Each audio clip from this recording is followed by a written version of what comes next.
정두원 전 의원 모셨고요. 어서 안녕하세요. 오십시오. 서가번 전 의원 모셨습니다. 어서 반갑습니다. 오십시오. 서가번입니다. 한 주 잘 보내셨죠? 네.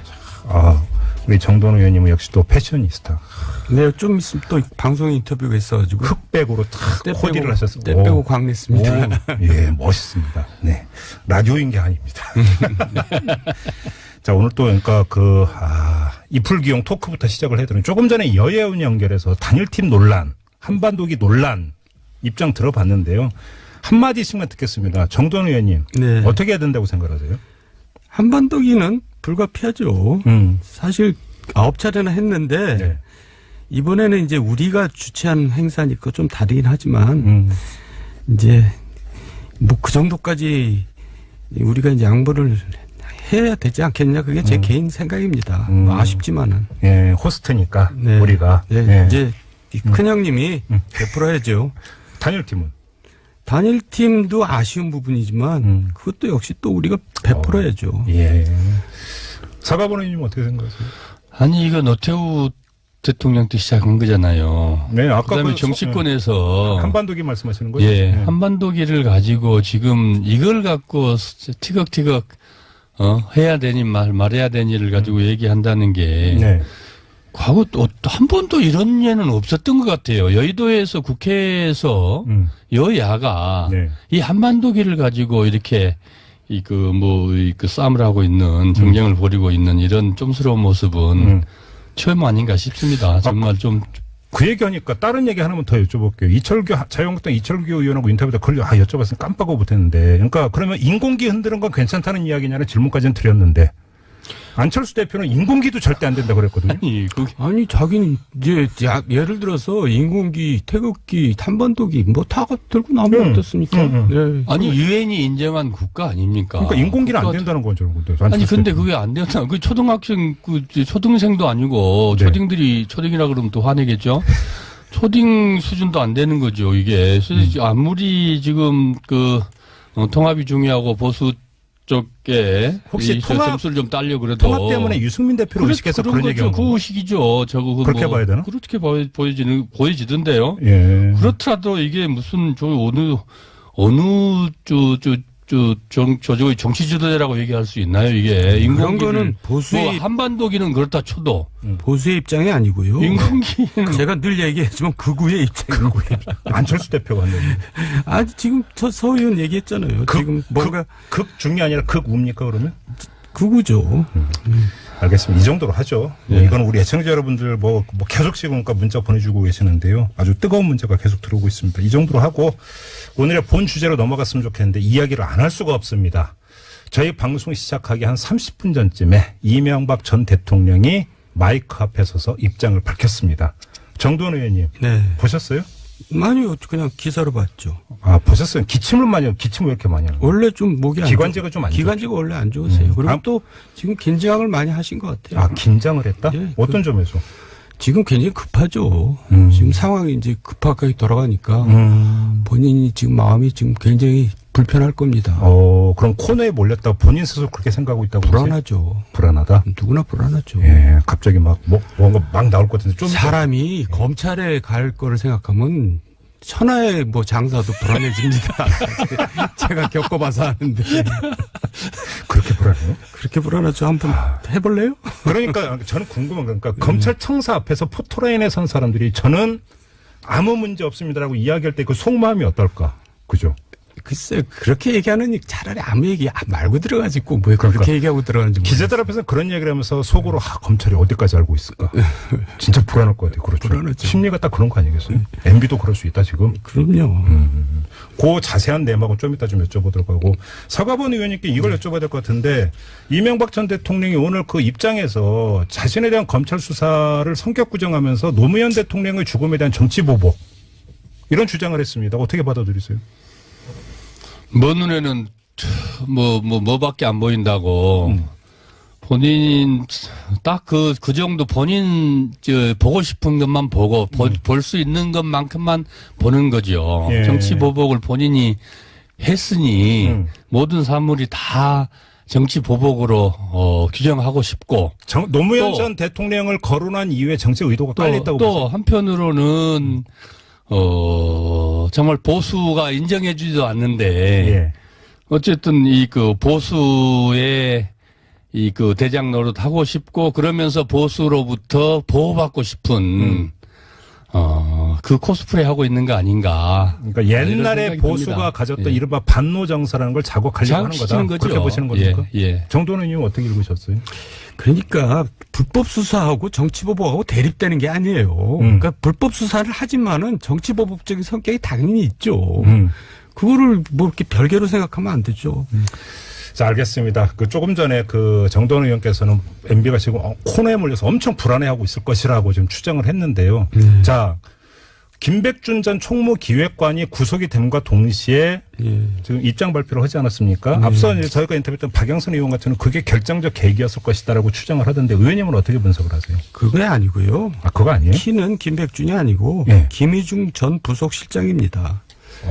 이번에 어떤 점에서 그렇게 김희중 보세요? 부속실장이 집사 중에 집사거든요. 잠깐만. 그러면 집사에도 성골 집사가 있고 성골 집사죠. 이제 김희중 그렇죠. 실장이 네. 김백준은 진골 예, 그러니까 이제 내지 육두품 집사? 국회의원 때부터 이제 보좌관을 쭉 해왔는데 아. 이건 이제 김백준 씨보다도 더 돈 관리나 이런 걸 직접 했습니다. 아. 근데 이제 같이 이번에 검찰 수사를 받았는데 예, 구속- 영장 청구가 안 됐잖아요. 구속이 안 됐거든요. 예. 근데 이제 오늘 기사를 보니까 김희중 씨가 이제 얘기를 했다 그러더라고요. 다 털어놨다고. 그러니까 그 돈을 받은 거를 일부 달러로 바꿔서 해외 출장 때 줬고. 네, 그 얘기 나왔죠. 부인, 그러니까 영부인한테도 이제 일부를 줬고, 이제 그런 얘기를 쭉 했어요. 근데 그래요? 이제 왜 네. 그런 얘기를 하냐면, 네. 이 사람이 과거에 이제 그 저축은행 사건에 연루돼서 이제 한 1년 정도를 산 적이 있는데. 김희중 실장이. 예. 예. 이제 나중에 뭐한 얘기지만은 출소하기 전에 부인이 이제 자살을 했어요. 못 기다리고. 아이고, 참 아이고. 안타까운 일이죠. 아, 그런 일이 있었어요. 예. 예. 그런데 MB가 예. 그렇게 집사 중에 집사인데 거기를 안 가기는커녕 꽃도 안 보냈어요. 아, 진짜? 그러니까 이제 너 돈 받고 그랬지. 그러니까 달면 삼키고 쓰면 뱉는 이제 그런 이제 모습을 보인 겁니다. 오, 그런 일이 있었어요. 김희중은 사실 자기 개인 돈 챙기고 그런 친구는 아닌데 네. 저축은행 사건은 이제 뭐 어쩔 수 없이 그렇게 얽혔는데 예. 하여간 어쨌든 김희중으로서는 정말 너무나 처절하게 이제 배신감을 느꼈겠죠. 한이 맺혔겠네요. 한이 맺히죠. 그럴 때는. 아. 그러니까 여기 와서 뭘 두둔할 생각이 있겠어요. 그러니까 사람 관리를 못한 겁니다. 예. 관리를 했어야죠. 그거를 그렇게 하는 법이 어디 있어요. 지금 일각에서는 김희중 실장에 대해서 구속 청구를 하지 않는 순간에 이거 플리바게닝 아니냐라는 지금 분석이 나왔는데. 그래서 이제 이명박 대통령이 급해진 겁니다. 야, 그러면 지금 검찰이 김희중 실장의 사실 자신이 알고 있는 모든 걸 만약에 이야기를 했다면 엄청난 카드를 지금 검찰이 쥐고 있다고 봐야 되는 거잖아요. 당연하죠. 야, 이미 그럼 이제 얘기는 끝난 겁니다. 끝난 거 게임 끝난 겁니까? 게임 끝난 겁니다. 그러면 그 MB 쪽에서 계속 대책회의하고 했던 것도 김백준 때문이 아니라 김희중 실장 때문이고. 그렇죠. 김희중 실장은 어디까지 알고 있다고 추정을 하십니까, 의원님은? 모든 걸. 그러니까 뭐 국정원 BBK, 다스, 물론이죠. 팔비 물론이죠. 다 알고 있어요? 그런 돈 관리 돈과 관련된 거 다 알고 있는 돈 거예요? 관리를 다 해요.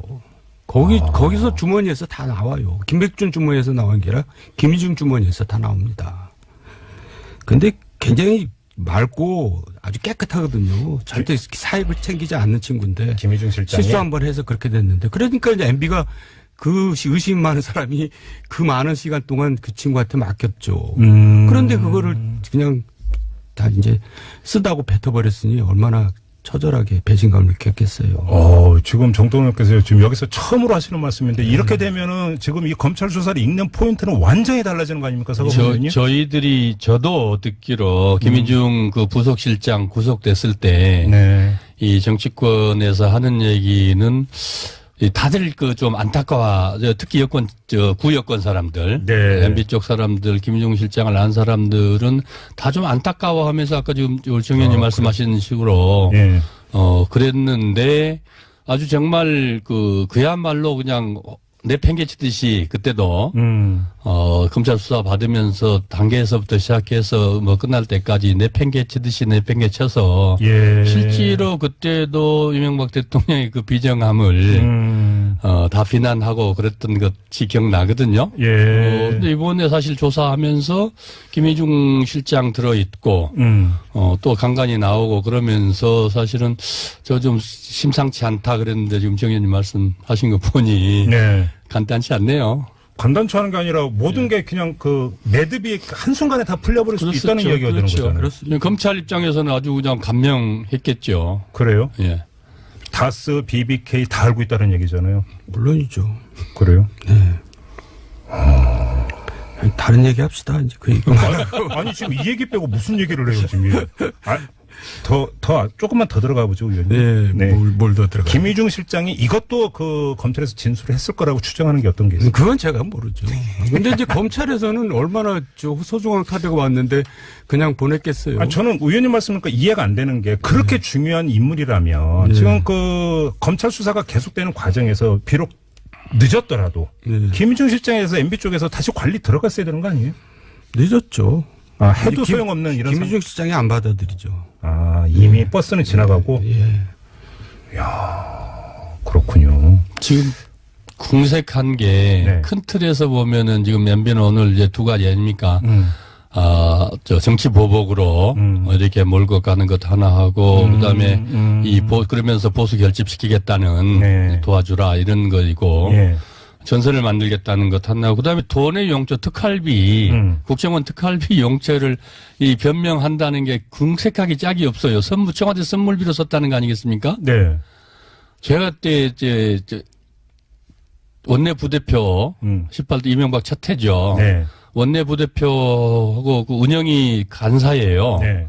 운영위에서 청와대 예산 다루는데 그때 청와대에서 예산을 대폭 늘려왔어요. 네. 특히나 이 선물비에서. 선물비 기념품 값에서. 예. 근데 제가 사실은 그거 잘 알거든요. 노무현 대통령 때 그 예산을 대폭 줄여놨어요. 사실은. 예. 지나치게 줄였거든요. 그랬어요. 그래서 제가 그걸 알아서 예. 그래서 그거를 대폭 늘려줬습니다. 네. 그래서 정세균 대표한테 야단도 좀 많이 맞았는데 그래도 대한민국 저는 선의로 대한민국 청와대가 그래도 그 돈에 궁색하지 않고 최소한의 일할 수는 있어야 된다. 이런 생각에서 사실 대폭 늘려줬거든요. 그 특활비를 가지고 선물비 기념품값 썼다. 그러면 도대체 그 돈 다 어디다가 썼길래. 그럼 말도 안 되는 변명이다. 얘기죠. 아니 근데 제가 이 얘기를 꼭 하고 싶어요. 정말 궁색한 변명입니다. 노무현 전 대통령 때는 예외였다고 주장하는데 뭐 그건 모르겠어요. 특활비 안 받았다? 근데 국정원 특활비는 원래 청와대 돈주머니입니다. 그래서 국정원 기조실장은 항상 청와대에 뒷돈되는 사람이에요. 모든 정권에서. 이건 공공연한 뭐 비밀일 수 있습니다. 근데 노무현 정권에서는 뭐 아닌 것 같아요. 제가 뭐 얘기 들어보니까. 근데 그거를 이제 뒤지기 시작하면 뭐 안 걸리는 대통령이 없겠죠. 그 얘기는 꼭 하고 싶어요. 그러니까 자 지금 2008년에 2억, 2010년에 2억 이렇게 받았다는 거 아닙니까? 근데 최소한 됐다잖아요. 2010년에 2억 받았다는 게 지금 나온 이야기가 그 청와대 선물 제작비가 부족해서.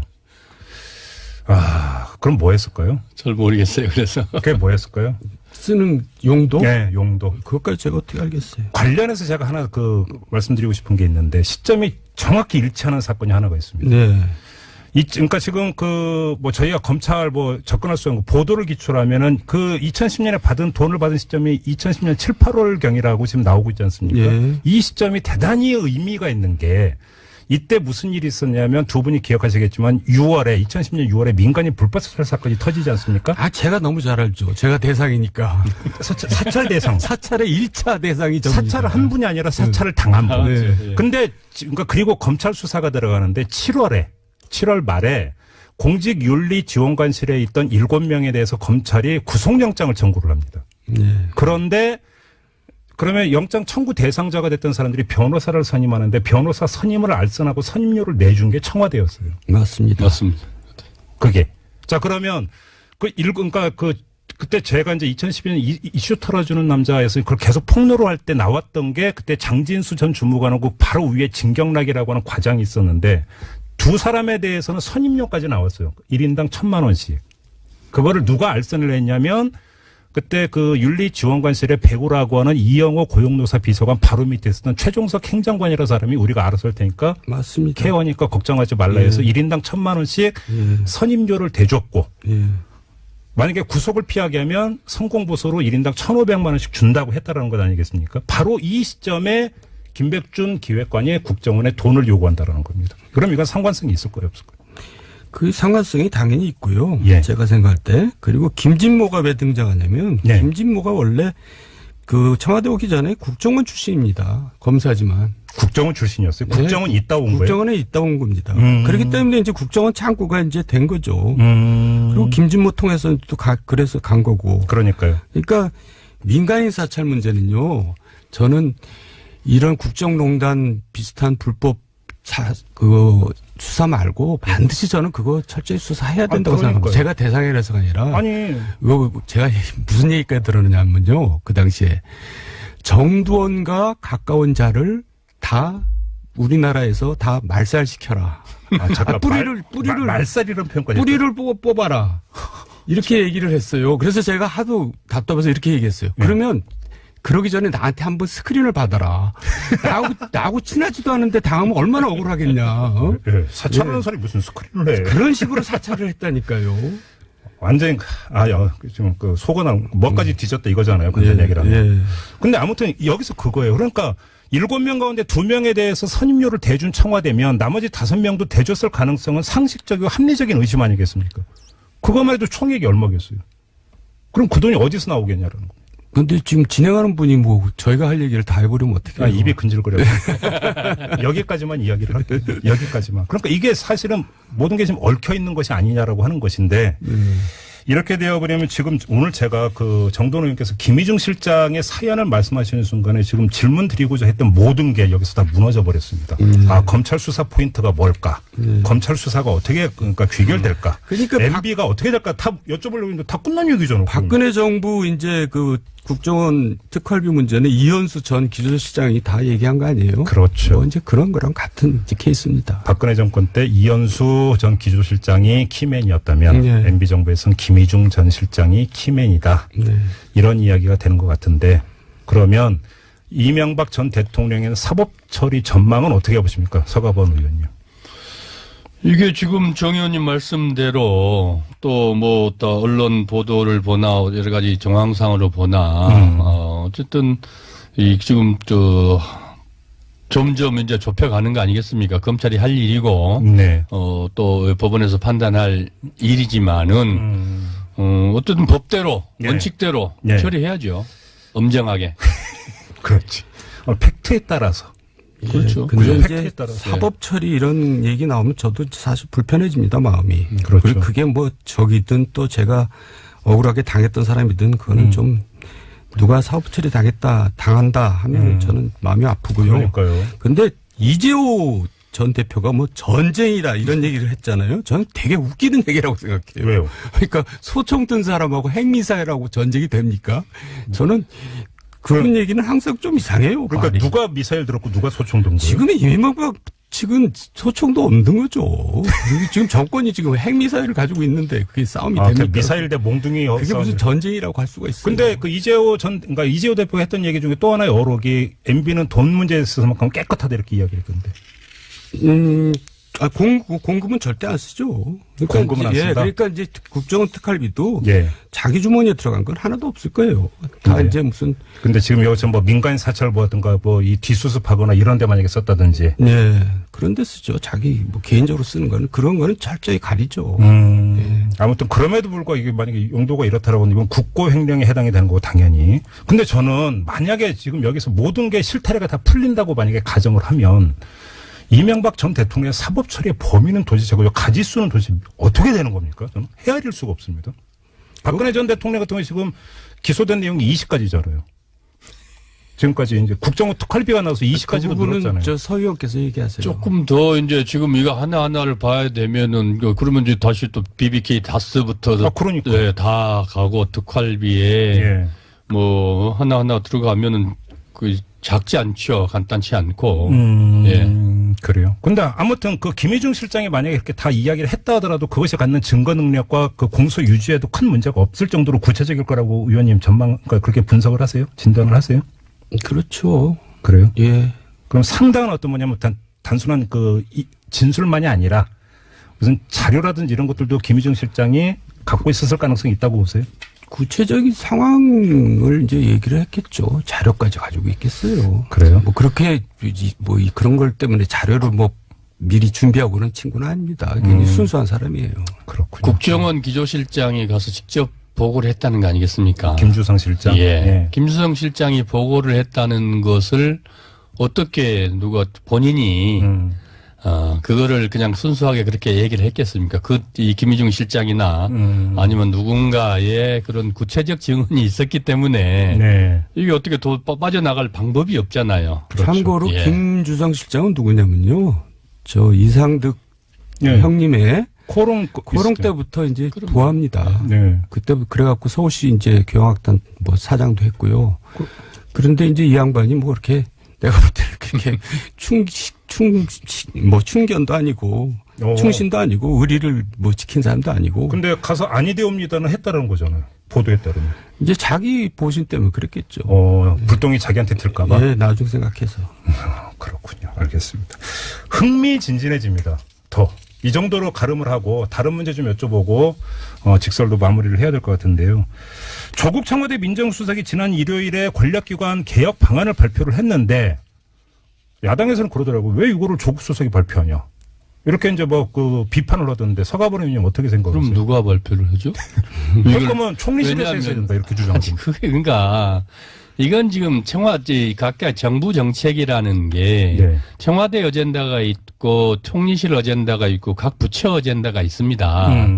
이 권력기관의 이 조직 개편의 문제는 네. 지금 이 법무부 한나의 검찰 문제만 아니고 경찰도 들어있고 기타 심지어는 뭐 국정원까지 다 들어있는 거 아니겠습니까? 국정원 대공수사 이 처까지 다 들어있어요. 네. 그러면은 이게 총리실 소관이 아니고 청와대 대통령의 어젠다로서 청와대 전체적으로 그림을 그리고 네.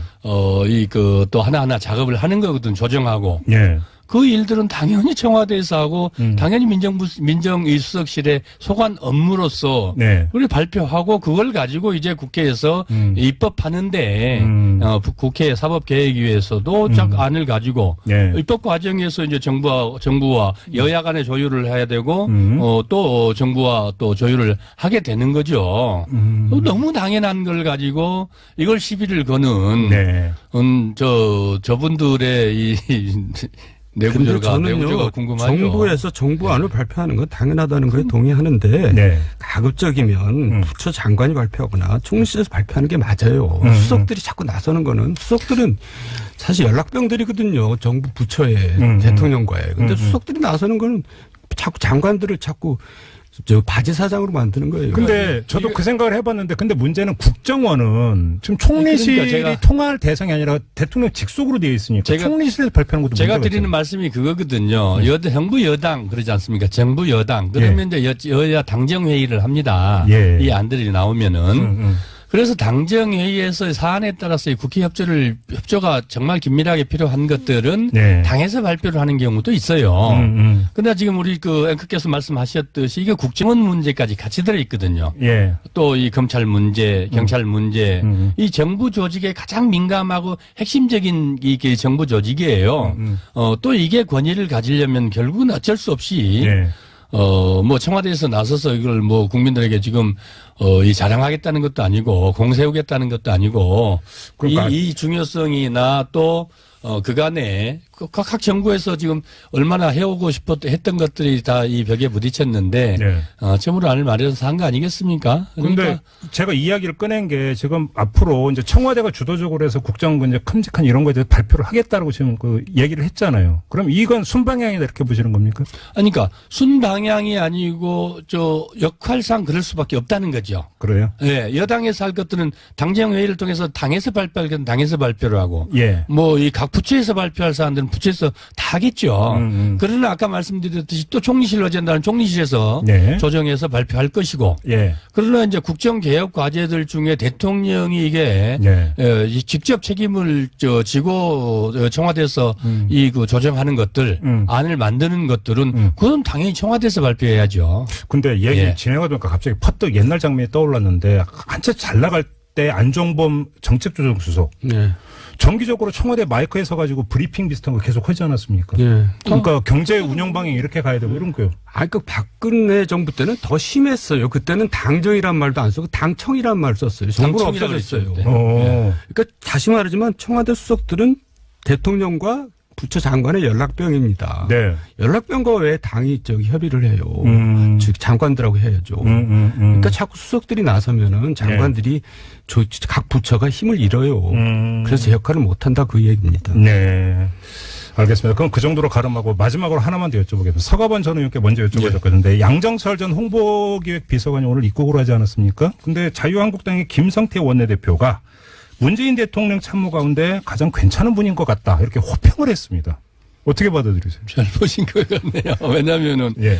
저 사실 이른바 실세 중에 실세라고 다들 세간에 그렇게 알려져 있지 않습니까? 또 실제로 또 그 말이 틀린 말이 아니고요. 네. 그럼에도 불구하고 일체 사리 사욕 없이 그냥 헐헐 털고 외국에 나가지 않았습니까? 예. 책 써서 이제 발표하려고, 출판 기념회 때 잠깐 귀국했는데, 사실 말이 그렇지 쉬운 일이 아니거든요. 그렇죠. 이제 그런 것들을, 김성태 원내대표가 보고 말씀하셨다고 생각합니다만은, 네.